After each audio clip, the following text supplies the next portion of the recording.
Coming up in this episode, it's just over 1 month since Teresa Harding was sworn in as Mayor of Ipswich. Mayor Harding campaigned on achieving a set list of tasks on the first day, first week and first 30 days as Mayor of the City of Ipswich. And later, an update on the progress of the Brisbane Lions women's team's future headquarters and the training centre for the Lions, located in Springfield Central. It's Saturday, May 16, 2020, and I'm Alan Roebuck. Welcome to Ipswich Today, which acknowledges the traditional custodians of the land on which it is produced and pays respects to elders past, present and emerging. This podcast is supported by Kinetics, people-powered web hosting trusted by Australians since 1999. It's been sink or swim for first-time Ipswich Mayor Teresa Harding. On Thursday, I caught up with the Mayor and I began by asking, did it feel like 4 weeks since officially taking on the role?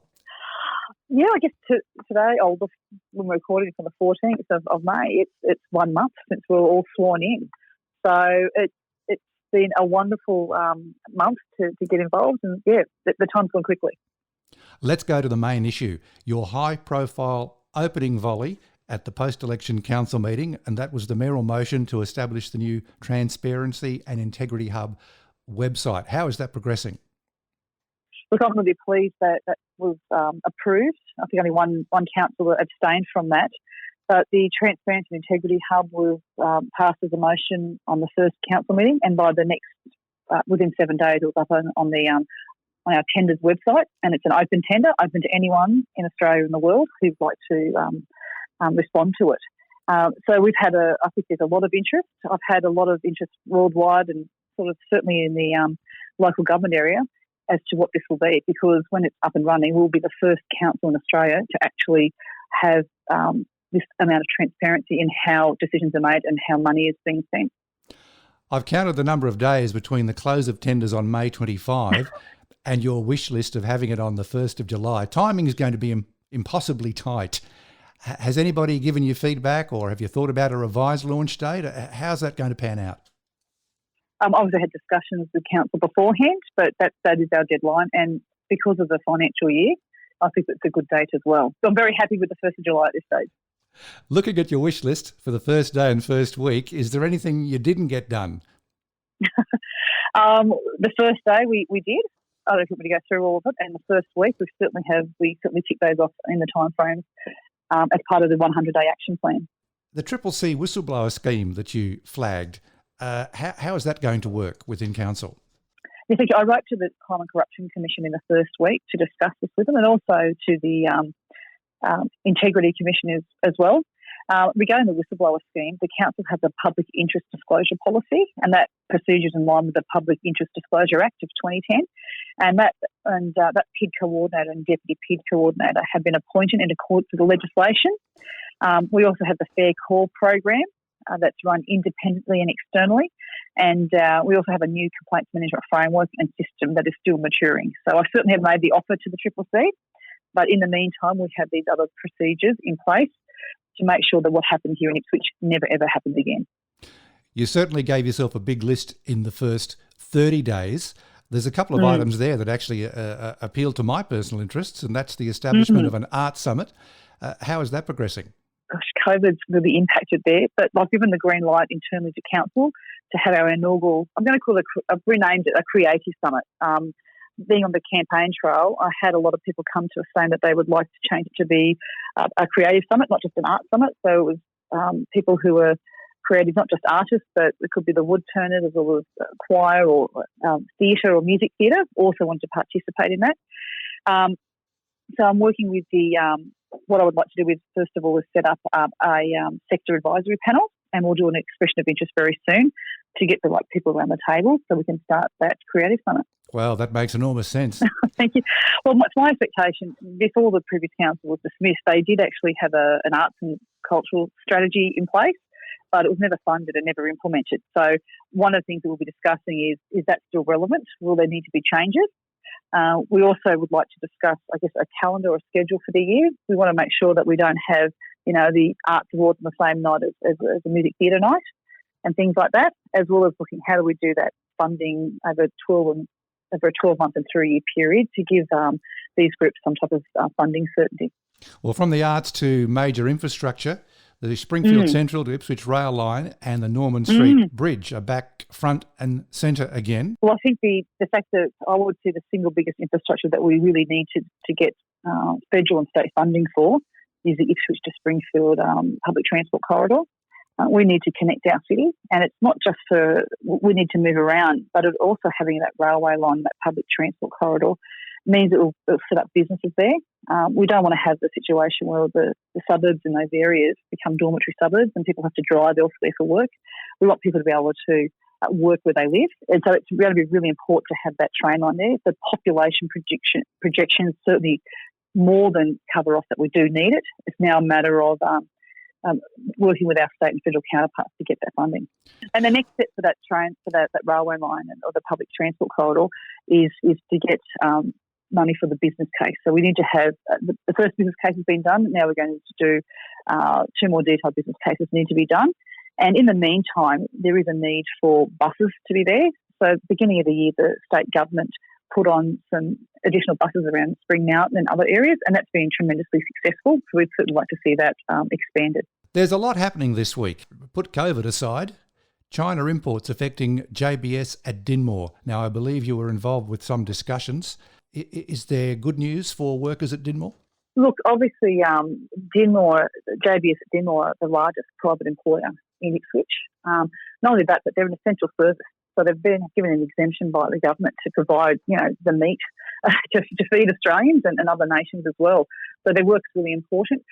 Yesterday, myself and Councillor Doyle and Councillor Fechner sat down with the management of JBS to go through some of the detail there, letting everyone know that all jobs are being kept. About 17% of their production there goes to China, but because the Australian beef is so well known and loved worldwide, they'll just divert those sales to other markets. So it's full production. There's no changes to the shifts, and everyone's keeping their jobs. So I think JBS should get a bit of a pat on the back, and same with the workers for continuing the work in these conditions. Oh, that is good news. Landfills and waste are always ongoing issues, and the temporary local planning instruments are in place. Since you've been in the Mayor's chair, has there been any further discussion about making those TLPIs a permanent part of the Ipswich planning scheme? Look, another thing that's happened as well, Alan, is one of the DAs has come forward and started a public notification period yesterday as well. Look, I'm going to be really clear about this. The days of Ipswich, the dumping ground for Queensland and South East Queensland, to me are over. We're taking about 73% of the waste to South East Queensland. It's not sustainable and it's not healthy for us.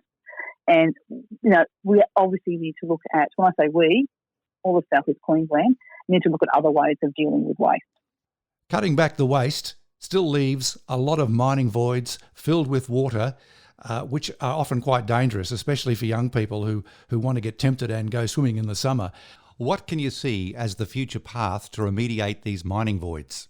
Look, I think we need to reclaim our environment, and the mining companies and also whoever they've sold the land to, whoever the landowners now, have a legal obligation to remediate those mine sites to the level where they were before.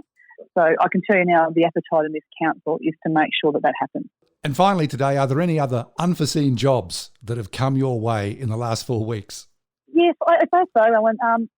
Whilst whenever there's a new change, like a new mayor or a new government, there's always a lot of requests that come through, and people who were unsatisfied with the previous council have come forward. And I guess with COVID, it's been quite challenging. I've got between 300 and 400 requests for people to sit down and meet with them, which I would like to do.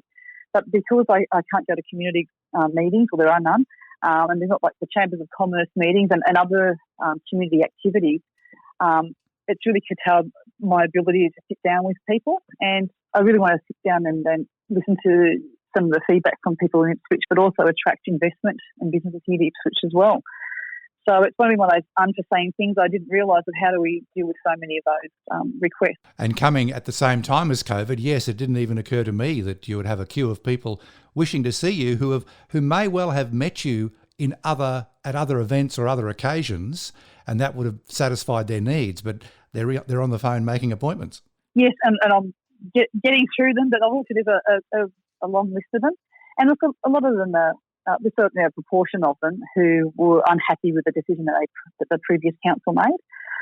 So they have brought them to the interim administrator, who's reviewed them, and who's also, I guess, agreed with the previous council, and they've come back to myself. And look, I've got to say, to me, I will take everything at face value. I think everyone's entitled to have their case heard, and I really want to put that time towards each and every one of those requests that have come through.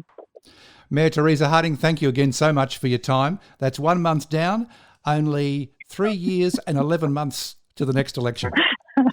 Thank you very much, Alan. Appreciate the time.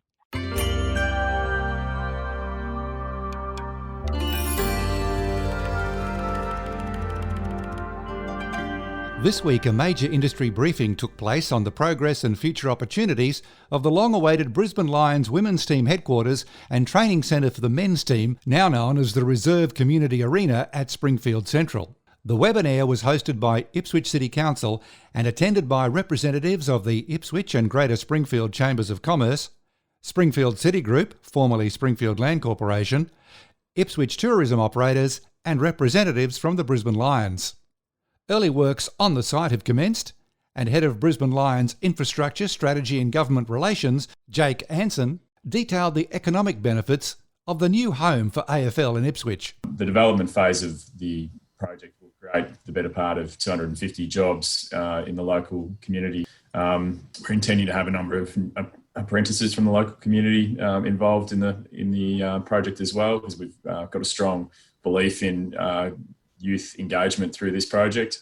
The development phase of the project is estimated by Urbis to have an economic impact of nearly 24 million. And then in the operating phase, the project will precipitate a lot of jobs in the community. There'll not only be 300 full-time jobs or thereabouts on the site, somewhere between 250 and 300, which is working through the specifics of the post-COVID return to work for our industry. But the other jobs in sectors such as supply of match day personnel, things like security, catering, cleaning services, electricians, plumbers, you name it, for operating a match day environment, and then a host of other day-to-day jobs in places like childcare, gym, hospitality and the like.